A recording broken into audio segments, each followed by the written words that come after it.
രക്ഷിതാവാകുന്നു എന്ന് നമുക്ക് കാണുവാൻ സാധിക്കുന്നുണ്ട്. യേശു ക്രിസ്തുവിന്റെ രക്ഷന്റെ പ്രവൃത്തിയാണ് കാൽവരിയിലെ ക്രൂശില് നമുക്ക് കാണുവാൻ സാധിക്കുന്നത്.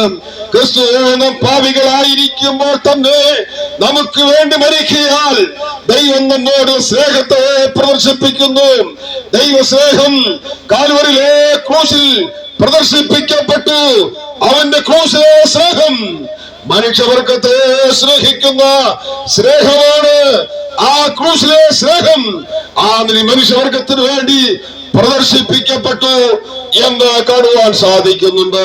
യേശു ക്രിസ്തു ലോക രക്ഷിതാവാണ്, പാപിയെ രക്ഷിക്കുന്ന രക്ഷകനാണ് എന്ന് കാണുവാൻ സാധിക്കുന്നുണ്ട്. അതിക്രമങ്ങളിലും പാപങ്ങളിലും മരിച്ചവരായിരുന്നവരെ അവരെ ജീവിപ്പിക്കുന്ന ലോകരക്ഷിതാവാണ് കർത്താവായ യേശു ക്രിസ്തു.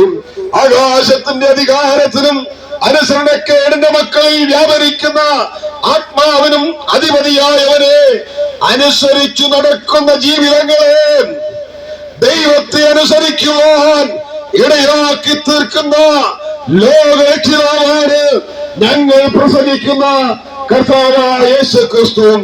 കരുണ ലഭിക്കാതെ വേണം കരുണയ്ക്ക് വേണ്ടി വിവിധ സ്ഥലങ്ങളിൽ ആശ്രയിച്ചുകൊണ്ട് മുന്നോട്ട് പോകുന്ന ജീവിതങ്ങൾക്ക് കരുണ നൽകിക്കൊടുക്കുന്ന സ്വർഗത്തിലെ ദൈവമാകുന്ന രക്ഷിതാവാണ് കർത്താവായ യേശു ക്രിസ്തു.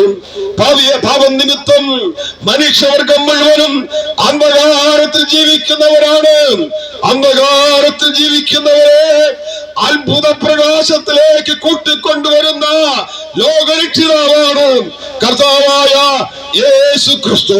പാപം നിമിത്തം ഇടയിലില്ലാത്ത ആടുകളെ പോലെ തെറ്റിയിടുന്ന ജീവിതങ്ങളാകുന്ന ജീവിതങ്ങളെ ആത്മാക്കളുടെ ഉടയവനും അധ്യക്ഷനുമായെങ്കിലേക്ക് കൂട്ടിവരുത്തുന്ന ലോകരക്ഷിതാവാണ് കർത്താവായ യേശു ക്രിസ്തു.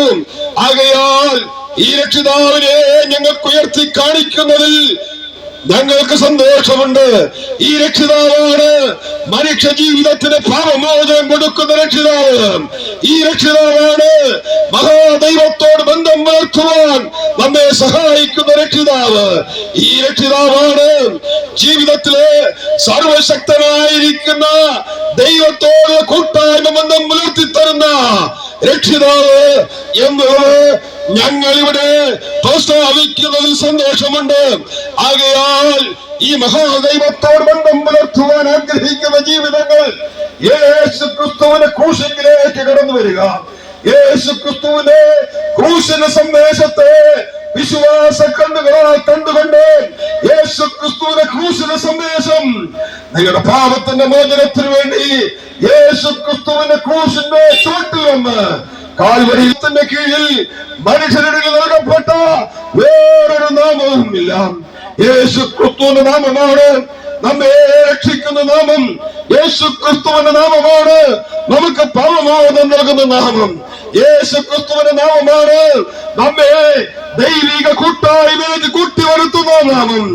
യേശു ക്രിസ്തുവിന്റെ നാമമാണ് നമുക്ക് പരിശുദ്ധനുമായിട്ടുള്ള ബന്ധം പുലർത്തുവാൻ ഇടയാക്കി തീർക്കുന്ന നാമം.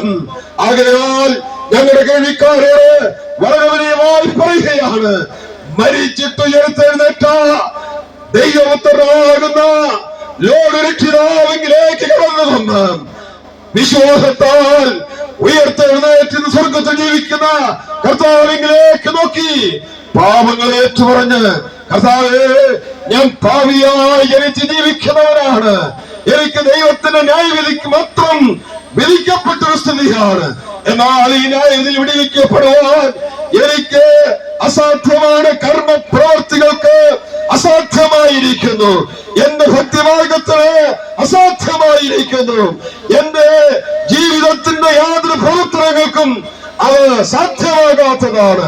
ആകയാൽ ഞങ്ങൾ പ്രസംഗിക്കുന്ന മരിച്ചിട്ട് ഉയർത്തെഴുന്നേറ്റ ഈ ദൈവോത്തരാകുന്ന ക്രിസ്തുവിൽ വിശ്വസിക്കുന്നവർക്ക് പാപമോചനവും രക്ഷയും ദൈവം സൗജന്യമായി നൽകുന്നു എന്നുള്ളത് തിരുവെടുത്ത് നമ്മെ ഓർപ്പിക്കുന്ന ഒരു വിഷയമാണ്.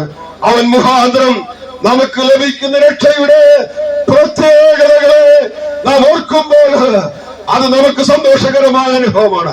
ഒന്നാമത്തെ പ്രത്യേകത, ദൈവസന്നിധിയിൽ കർത്താവ് താൻ പറഞ്ഞു തുടങ്ങിയതും ദൈവം അത്ഭുതങ്ങളാലും അടയാളങ്ങളാലും വിവിധ വീര്യപ്രവർത്തികളാലും ദൈവം തന്റെ പരിശുദ്ധാത്മാവിനെ നൽകിക്കൊണ്ട് കേട്ടവർ നമുക്ക് ഉറപ്പിച്ചു തന്നതുമായ ഇത്ര വലിയ രക്ഷയെ ഗണ്യമാക്കാതെ പോയാൽ എങ്ങനെ തെറ്റിയൊഴിയും?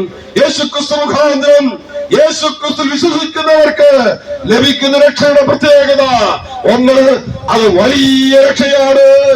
വലിയവനായ ദൈവം